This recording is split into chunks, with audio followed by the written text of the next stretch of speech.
누구의 시신. 로드 피터 윰지 소설. 저자 도로티 L. 세일스. 제1장. 아, 젠장. 피카딜리 서커스에서 피터 윰지 경이 말한다. 여보게, 운전사. 19번 버스 38B 및 자전거 경로를 가로질러 로어 리전트 거리로 향하는 복잡한 문제를 협상하는 와중에 이 호소를 받은 택시 운전사는 짜증나지만 마지못해 귀를 기울였다. 카탈로그를 두고 왔네. 피터 경이 탄원조로 말한다. 네, 의외로 부주의했어. 우리가 왔던 곳으로 돌아가도 될까? 사빌 클럽 말입니까, 손님? 아니, 110 피카딜리. 조금 지나서. 고맙네. 급하신 줄 알았더니 하고 운전사는 불평했다. 회전하기가 좀 어색한 곳인 줄 아네. 피터 경이 그의 말보다는 생각하는 바를 대답하며 말했다. 흰색 구더기가 고르곤졸라 치즈에서 번식하는 것처럼 그의 길고 상냥한 얼굴이 마치 실크 모자에서 자연히 솟아나오는 듯 보였다. 택시는 경찰관의 유심한 눈빛 아래 이빨을 가는 듯한 소리를 내며 천천히 떠듬떠듬 회전했다. 피터 경이 사는 곳은 수년 동안 뼈다귀만 남았던 좌절된 상업기업체의 자리에 지은 새롭고 완벽한 동시에 비싼 아파트 단지의 2층으로 그린 공원 바로 맞은편에 서 있다. 피터 경이 자신의 문을 열고 들어서자 그의 집사 목소리가 숙달한 자의 특유한 억양으로 억제하는 듯 하면서도 올린 목소리로 도서실에서 전화하는 소리가 들린다. 제가 듣기에 경께서 다시 들어오시는 듯 합니다. 공작 부인께서 잠시만 기다려 주십시오. 무슨 일인가, 번터? 공작 부인께서 덴버에서 전화를 하셨습니다. 방금 경께서 경매장에 가셨다고 하는 참에 문 열리는 소리를 들어서. 고맙네 하고 피터 경이 말한다. 그리고 내 카탈로그 좀 찾아주게나. 내가 침실에 뒀거나 책상 위에 놓은 것 같아. 마치 아는 사람이 담화를 나누고자 잠깐 들린 듯이 그는 한가히 전화기를 받고 앉았다. 헬로, 어머니예요. 그래, 너 거기 있구나. 하고 공작 부인의 목소리가 대답한다. 난 널 놓쳤나 했지. 그랬지요. 브라클베리의 경매에서 책 한두 권 건질까 하고 나갔다가 카탈로그를 두고 가는 바람에 돌아왔어요. 무슨 일이 있나요? 글쎄, 하도 기이한 일이라 너한테 말해주고 싶어서 하고 공작 부인은 말한다. 너 작은 팁스 씨 알지? 팁스? 팁스? 아, 네. 그 교회 지붕 일을 맡은 자그마한 건축가 말이지요. 그 사람은 왜요? 하고 피터 경이 말했다. 아주 정신없어 보이는 똑모튼 부인이 방금 다녀갔다. 죄송해요, 어머니. 잘 안 들려요. 누구의 부인? 트록모튼, 그 목사의 부인. 아, 트록모튼요. 딥스 씨가 오늘 아침에 그들에게 전화를 했다지 않니? 그가 내려오는 날이거든. 네. 그가 못 온다는 말을 하려고 목사 부부한테 전화를 했다더라. 아주 근심스러웠지. 가엾은 사람. 그가 욕조에서 시체를 발견하지 않았겠니? 죄송해요, 어머니. 안 들려요. 무엇을 어디서 발견해요? 시체를 얘야. 그의 욕조에서. 뭐요? 아니 아직 끝나지 않았습니다. 우리를 끊지 마세요. 헬로? 어머니? 헬로? 어머니? 아, 예, 죄송해요.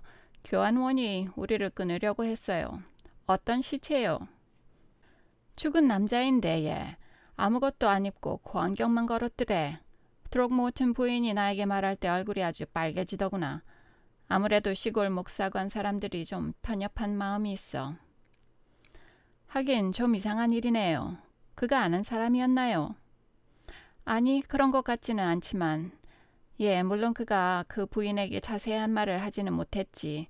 그 부인 말로는 그가 아주 정신산만하게 들렸다고 한다. 참으로 작고 점잖은 사람인데 경찰들이 집을 들이닥쳤으니 그가 참 걱정이 많다. 딥스 씨가 참 안 됐군요. 그에게 아주 곤란한 일이네요. 가만히 있자. 그는 배터시에 살고 있지 않나요? 그렇지. 예, 59번 퀸 캐롤라인 주택, 공원 맞은편. 그 그 병원에서 모퉁이를 돌자마자 보이는 그 큰 단지다. 내 생각엔 내가 가서 그를 만나고 우리가 도울 수 있는 일이 있는지 물어보면 좋을 것 같은데 항상 좋은 사람이라고 생각했어. 아, 그럼요. 피터경이 전화에 대고 웃으며 말했다. 공작 부인은 항상 그의 범죄 취미에 가장 큰 도움이 되곤 했다. 그러나 그녀는 그 취미에 대해서는 아는 척도 하지 않고 그것이 존재하지 않는다는 정중한 허구를 유지한다. 어머니, 몇 시에 일어난 일이에요? 오늘 아침 일찍 발견한 것 같지만 물론 처음에는 드록모튼 내외에게 말할 생각도 못했지. 그 부인은 점심 직전에 올라와서는 참 귀찮은 사람이야. 하여간 점심하고 가시라고 해야 했다. 다행히도 나 혼자였어. 나 혼자 지루한 건 괜찮지만은 손님까지 지루하게 만드는 건 딱 질색이거든. 불쌍한 우리 늙은 어머니. 아무튼 말씀해 주셔서 정말 고마워요. 전 번터를 세일에 보내고 저는 배터시로 가서 불쌍한 그 자식을 위로해 보겠습니다. 안녕히 계세요. 잘 있거라 얘야. 번터. 예, 피터경. 어머니께서 점잖은 배터시 건축가가 욕조에서 죽은 사람을 발견했다고 하신다. 실로 말입니까? 매우 만족스러운 일입니다. 그렇고 말고 번터. 자네가 선택한 단어들이 전혀 틀리지 않아. 이튼과 벨리올이 나를 이만큼만 교육해 주었어도 좋았을걸. 카타로그는 찾았나? 여기 있습니다. 고맙네. 난 이 즉시 배터시로 가네. 자넨 내 대신 경매에 참석해줘야겠어. 시간 낭비 말고 난 단테의 볼리오나 드보라진을 놓치고 싶지 않으니까. 여기 있는 거 보이지? 골든 레전, 윙키 인 더 월드, 1493년. 알았지? 그리고 캑스톤 폴리오의 아이몬의 내 아들을 특별히 추진해줘. 유일한 1489년 폴리오야. 봐, 내가 원하는 것들과 얼마까지 매길지 표시해놨다. 최선을 다해줘. 난 저녁 먹을 시간에 들어올게. 잘 알겠습니다, 피터경. 내 택시 타고 운전사 보고 서두르라고 하게. 자네를 위해서는 할 거야. 나를 별로 좋아하지 않는 것 같더군. 내가 이럴 수 있을까? 피터경은 벽난로 위에 걸린 18세기 거울 속에 자기를 보면서 말한다. 타펫과 프로코트를 입고 나타나서 당황한 딥스를 더 당황하게 만들 수 있는, 그거 빨리 말하기 힘드네. 그런 자세를 가질 수 있을까? 그렇지 않겠지? 10대 1그는 내 바지는 넘겨보고 나를 장의사로 착각할 거야. 내 생각엔 회색 수트, 깔끔하지만 화려하지 않고 모자색도 맞춘 것이 내 다른 나에게 더 잘 어울리지. 초판의 아마추어는 나가주십시오. 동기는 솔로 파순이 제안하고 셜록 홈즈는 산책하는 신사로 변신해서 등장한다. 저기 번터가 가는군. 귀중한 동료야. 한 번도 자기 의무와 다른 일을 하라고 시켜도 아무 불평이 없어. 그가 아이몬의 내 아들을 놓치지 않기를 바라는데, 물론 바티칸에 또 다른 사본이 있긴 하지만 누가 알아? 언제고 살 기회가 생길지. 로마 교회가 망한다든가 스위스가 이태리를 침략한다든가. 반면에 이상한 시체가 교회 욕실에서 나타나는 일은 평생에 한 번 이상은 없을 거야. 적어도 내가 생각엔. 아무튼 코안경과 관련된 일은 한 손으로 꼽을 정도로 적을걸? 아, 이런. 두 가지 취미를 동시에 다루는 것은 큰 실수야. 그는 어느덧 복도를 가로질러 자기의 침실로 들어가 매너리즘과는 달리 예상외로 빠른 속도로 옷을 갈아입었다. 양말에 어울리는 진한 녹색 넥타이를 선택하고 주저함 없이 입술을 무는 양도 보이지 않고 서슴없이 묶었다. 검은색 신발을 갈색 신발로 바꾸고 단안경을 가슴 주머니에 넣고 무거운 은색 손잡이가 달린 아름다운 말라카 지팡이를 들어 올렸다. 그게 다인 것 같은데 하고 혼자 중얼거렸다. 잠깐, 널 가져가는 게 좋겠지. 쓸모가 있을지도. 아무도 모르는 일이니까. 그는 납작한 은 성냥갑을 추가하고 벌써 3시 15분 전인 것을 보고 서둘러 층계를 내려가 택시를 불러타고 배터시 공원으로 실려갔다. 알프레드 팁스 씨는 작고 긴장된 사람이었는데 그의 금발 머리카락은 운명과의 불평등한 투쟁을 관두기 시작했다. 말하자면 그의 유일하고 볼만한 특징은 왼쪽 눈썹 위에 있는 큰 멍이었다. 그 멍으로 하여금 살짝 방탕해 보이나 그의 나머지 외모와는 너무 어울리지 않았다. 첫 인사와 더불어 부끄럽게 사과하면서 어둠 속에서 식당 문에 부딪혔다며 중얼거렸다.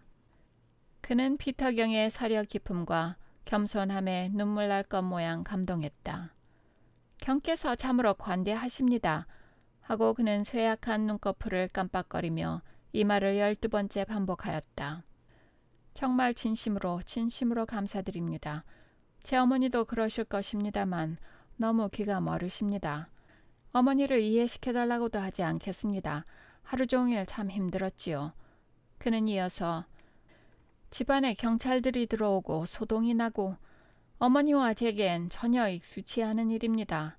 항상 은퇴한 생활을 하고 규칙적인 습관을 가진 저에겐 몹시 당황스러운 일입니다. 참말이지 어머니께서 이해를 못하시는 것이 다행이에요. 하신다면 몹시 걱정하실 테니 말입니다. 처음에는 어머니도 당황하셨지만 지금은 무슨 일이려니 혼자서 지어내셔서 단정하고 계실 것입니다. 그것이 상책일 듯 하고요. 불 옆에서 뜨개질을 하고 앉았던 노부인은 아들이 주는 눈길에 답해 엄숙히 고개를 끄덕였다.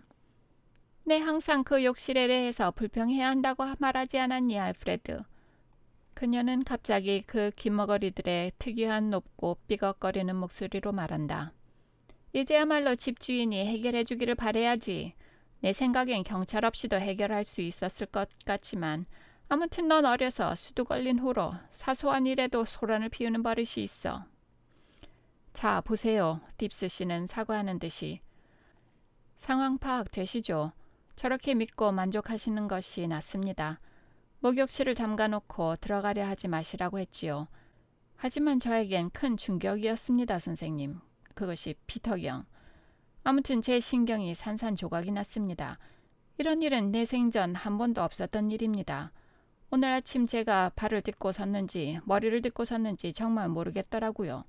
심장도 약한데 어떻게 그 흉측한 방에서 나와야 할지, 경찰은 어떻게 불러야 할지 저한테는 충격이었습니다. 아미여 충격이었어요. 정말 아침도 한 숟가락 못 들고 점심도 못 먹고 전화하랴 고객들과의 만남 취소하랴 아침 내내 사람들과 면담하느라 제 자신을 제가 줄이지 못하겠더라고요. 몹시 힘들었을 줄 압니다. 피터경은 동정심 있게 말했다. 특히 아침 식사 전에 그렇게 일이 벌어졌으니 아침 식사 전에 일이 생기는 건 딱 질색이라니까요. 사람을 빌어먹게 불리한 처지에 놓지 않는가 말입니다. 에? 네, 맞아요. 딱 맞아요. 딥스 씨는 열렬히 말했다. 제가 그 흉측한 것이 목욕탕에 누워있는 것을 봤을 때 거기다가 벌거벗은 채로 안경만 쓰고 아주 제 속이 다 뒤틀리더라고요. 표정을 실례합니다, 피터경. 전 강한 사람이 아닙니다. 가끔 아침에 가슴이 철렁 내려앉을 때가 있지요. 이래저래 일이 생기다 보니 도우미 여자아이를 시켜서 강한 브랜드를 가져오라 하지 않았으면 어찌 되었을지 모르는 일이었습니다. 아주 기묘한 기분이었어요. 제가 보통 때는 혼 같은 것은 믿지 않지만 그래도 집안에 브랜디 없이 가는 법은 없습니다. 혹시 모르는 일이니까요. 현명하신 일입니다. 하고 피터경이 쾌활하게 답한다. 아주 멀리 바라보시는군요, 딥스 씨. 비상시에 한 모금 하는 것이 얼마나 좋은지, 특히나 익숙하지 않을 때는 더더욱 도움이 되지요. 도우미 아이는 분별 있는 아이기를 바랍니다. 기절을 한다거나 비명을 지른다든가 하면 골칫거리죠. 아, 글래디스는 좋은 아이예요. 하고 딥스 씨가 말한다. 아주 살이 있는 애예요. 물론 놀랐지요. 그건 이해가 가지요. 나도 놀랐는데 젊은 여자가 그런 상황에서 놀라지 않는다면 그게 더 이상하지요. 그래도 그 애는 참 도움이 됐어요. 그런 와중에 활력이 넘치는 아이랄까. 제 말을 이해하신다면. 제가 운이 좋았다고 생각해요. 저와 어머니를 위해 저런 착하고 좋은 아이를 이런 때에 고용할 수 있었다는 것이 비록 가끔 경솔하고 작은 일에 건망증을 보이곤 하지만 그거야 보통 있는 일이지요. 그 아이가 정말로 미안해했어요. 욕실 창문을 열어놓은 것을. 나도 처음엔 화가 났죠. 그 때문에 일어난 일을 생각하면. 허나 보통 때에는 다스럽지 않은 일이지요. 애들이 종종 그런 걸 잊게 마련이고요. 하도 괴로워하는 듯해서 더 이상 뭐라고 하기도 싫었습니다. 제가 그저 한 말은 강도일 수도 있었어. 기억해. 다음에 내가 창문을 밤새 열어놓으면 이번에는 죽은 사람이었지만 그것도 불쾌한 일인데 다음번엔 강도가 들어와서 자는 우리를 몽땅 살해할 수도 있어. 그랬지요. 그런데 경찰 경위 서그라고 하는 런던 경찰국에서 온 자가 아주 따끔하게 말하더군요. 불쌍한 것. 그 아이한테 크게 겁을 주었어요. 그 애가 용의자인 양 믿게 하고 그 애한테 시체 같은 것이 무슨 상관이라고 상상도 못하겠구먼. 그래서 경위한테 그랬지요. 그도 내게 무척이나 불친절했습니다. 경계만 하는 말씀입니다만 전 그의 태도가 싫습니다. 나나 그에게 무슨 분명한 고소할 일이 있으면 경위님 내 앞으로 가져오세요. 그건 당신이 할 일입니다. 그랬지요. 지금까지 당신이 잘 사는 신사의 집에 들어와서 무례한 짓이나 하라고 월급 준다는 소리는 못 들었어요. 참말로 하고 딥스 씨는 머리 꼭대기가 점점 뻘겋게 달아올랐다. 정말로 저를 주기적으로 자극했습니다. 주기적으로 자극했어요. 제가 보통 때는 온순한 사람입니다. 서그다운 일입니다. 하고 피터 경이 말한다. 그를 압니다. 그는 자기가 모르겠으면 무례해지죠. 당연히 당신이나 그 아이가 시체를 수집할 일은 없고 누가 시체를 떠맡겠습니까? 어려운 건 시체를 제거하는 일이지요. 그나저나 이번 시체는 아직 없으셨나요? 아직도 욕실에 있습니다. 하고 딥스 씨가 말했다. 서그 경위가 그의 사람들이 와서 옮길 때까지 아무것도 만져서는 안 된다고 했습니다. 경께서 볼 관심이 있으시다면 정말 감사합니다. 피터 경이 말했다. 그러고 싶고 말고요. 너무 민폐를 주는 것이 아니라면. 천만에요. 딥스 씨가 말했다. 복도를 따라 안내하는 그의 태도로 봐서 피터 경은 두 가지를 확신했다. 첫째, 비록 그 전시물이 끔찍하나 그는 자신과 그의 아파트에 반영된 중요성에 대해 기뻐했고, 둘째로 서그 경위가 그 어느 누구에게도 전시하지 말라는 금지령을 주었다는 것. 후자의 가정은 딥스 씨의 행동을 보고 확신했다. 그는 그의 침실에서 열쇠를 가져오면서 경찰이 열쇠를 갖고 있으나 자기는 비상시를 대비해서 항상 방마다 2개의 열쇠를 갖는 법이 있다고 했습니다. 욕실은 결코 주목할 만한 것이 없었다. 길고 좁은 방이며 창문은 욕조의 머리 바로 위에 있었다. 창은 서리 낀 유리였고 남자의 몸을 들일 수 있을 정도로 넓은 틀이었다. 피터 경은 잽싸게 방을 가로질러 창문을 열고 내다보았다. 아파트는 건물에서 제일 위층이었고 건물은 단지의 중앙에 위치하였다. 욕실 창문은 아파트 뒷뜰을 내다보았고 그곳엔 다양한 작은 건물들, 석탄구멍, 차고 등이 있었다. 이것들을 지나서는 평행선으로 나란히 선 집들의 뒷정원들이 보였다. 오른편에서 솟아오르는 광대한 건물은 세인트 룩스 호스피털 베터시와 그 근거, 그리고 보도로 연결되어 있는 집은 그 유명한 외과 의사인 줄리안 프레크 경. 그 거창한 새로 지은 병원의 외과를 관리하고 있고 거기다가 할리 길에서 저명한 신경과 전문의로 독특한 관념을 가진 자로 알려진 이가 산다는 집이다. 이 사실을 딥스 씨는 상당한 길이로 피터 경의 귀에 쏟아부었다. 그는 마치 그토록 저명한 이의 일종의 영광의 후광이 그가 사는 이웃인 퀸 캐롤라인 주택가에게도 미치는 듯 생각한다. 오늘 아침에 이 일로 그분이 여기에 직접 오셨었습니다. 그는 말한다. 서그 경위가 병원의 젊은 의료인 중 한 명이 농담으로 시체를 가져왔을 것이라고 생각했었습니다. 해부실에는 항상 시체가 있을 테니까요. 그래서 오늘 아침 서그 경위가 줄리엔 경을 찾아가서 혹시 시체들 중 하나가 사라지지나 않았나 알아보러 갔었지요. 그는 몹시 친절했습니다. 줄리엔 경 말입니다. 아주 친절하셨어요. 그가 해부실에서 일하는 도중에 경찰들이 도착했는데도 말입니다. 서류들도 다 검토해서 있어야 할 시체들을 확인한 다음 여기까지 오셔서 이걸, 그가 욕조를 가리키며, 보시고는 도움이 못 되어서 미안하다고, 병원에서 사라진 시체도 없거니와 이 시체 또한 그는 아는 바 없다고요.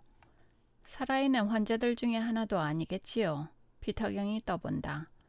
이 끔찍한 암시에 딥스 씨는 창백해졌다. 서그경이가 묻는 소리는 듣지 못했습니다. 정말 끔찍한 일일 것입니다. 맙소사, 저는 그런 생각은 하지도 못했습니다. 아무튼 환자를 잃었다면 지금쯤이면 알았을 것입니다. 하고 피터경이 말했다. 이것이나 한번 봅시다. 그는 단안경을 눈에 꽂고 이어서 여기로 그 흐름이 불어들어오는 문제가 있군요. 엄청 성가신 일이죠. 나도 이 문제가 있습니다. 내 모든 책들을 망쳐놓죠. 자, 보기 싫거든 신경 쓰지 마시고. 피터경은 망설이는 딥스 씨의 손에서 욕조를 덮었던 시트를 가로채어 뒤집었다. 욕조에 누워있는 몸은 키가 크고 듬직한 50대 남자였다. 머리는 굵고 검은 자연적 곱슬머리인데다 솜씨 좋은 손이 그의 이발을 하였으며 이 밀폐된 욕실에서는 문제없이 맡을 수 있는 희미한 제비꽃 향을 발하고 있었다. 얼굴은 굵직하고 통통하며 뚜렷했다. 짙고 어두운 눈과 길고 굴곡 있는 코에 묵직한 턱이 따른다. 깔끔하게 면도한 입술은 굵고 관능적이다. 벌어진 입속에는 담배로 얼룩진 이빨들이 보였다. 죽은 얼굴에 잘생긴 한 쌍의 금색 코안경이 터무니없는 우아함으로 죽음을 조롱한다. 가는 금사슬이 알몸 가슴 위로 곡선을 이룬다. 다리는 뻣뻣하게 나란히 뻗어있고 팔은 몸 가까이에 있고 손가락들은 자연스럽게 굽었다. 피터경은 한 팔을 들어 시체의 손을 보고 찡그렸다. 좀 멋부리는 자네요. 당신의 방문자. 안 그래요? 그는 중얼거렸다. 제비꽃 파르마에 매니큐어까지. 그는 다시 구부리고 손을 시체 머리 밑으로 집어넣었다. 그 말도 안 되는 안경이 욕조로 미끄러 떨어지자 딥스 씨의 긴장은 막달았다. 실례합니다. 그는 중얼거린다. 절 아주 기절시킬 듯합니다. 정말이지. 그는 밖으로 빠져나갔다. 그러자마자 피터경은 시체를 신속하고 조심스럽게 들어올리고 뒤집어 한쪽으로 고개를 숙인 뒤 고인 조셉 챔벌린이 희귀한 난초를 검장하는 태도로 단안경을 유용했다. 그런 다음 그는 머리를 팔에 대고 주머니에서 은색 성냥갑을 꺼내어 열린 입에 넣었다. 그리고는 글로는 쯧쯧이라고 표현하고타는 소리를 내고는 시체를 내려놓고 불가사의한 코안경을 관찰한 뒤 자기의 코에 대고 내다보았다. 다시 같은 소리를 내고는 코안경을 시체의 코에 교정하여 서그경위의 신경을 건드리지 않도록 간섭 흔적을 지우고 시체를 제자리에 놓고 창가로 돌아와 내다보더니 걸맞지 않게 들고 온 지팡이 든 손을 위쪽과 옆쪽으로 뻗어보았다. 이 조사에서 아무것도 건지지 못하자 그는 내밀은 고개를 다시 들여와서 창문을 닫고 복도에 선 딥스 씨와 다시 합류했다. 딥스 씨는 이 공작의 둘째 아들이 신경 써주는 것에 감동하여 거실로 돌아오자 감히 그에게 차를 권하였다. 피터경은 창가로 가 배터시 공원의 전망에 감탄하면서 승낙을 하려던 차에 구급차가 프린스 오브 웨일스 도로에 들어서는 것을 보았다. 구급차의 등장이 중요한 약속이 있음을 기억하게 하고 저런! 하고는 급히 딥스 씨와 작별 인사를 하였다. 어머님께서 안부를 전하라 하셨습니다. 그는 손을 굳게 쥐고 악수했다.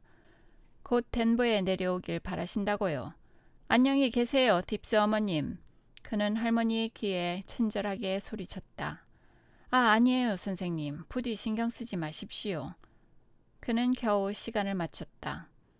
그가 문에서 나서서 역 쪽으로 향하자 구급차가 다른 방향에서 올라오더니 서그 경위와 2명의 경찰이 차에서 내렸다. 경위는 집 주변에 배치한 순경과 말을 하고 후퇴하는 피터경의 뒤를 의심스럽다는 듯이 보았다. 서그 이 늙은이야. 그 귀족은 타장하게 말했다. 노렴한 노인네야. 나를 확실히 미워하는구나.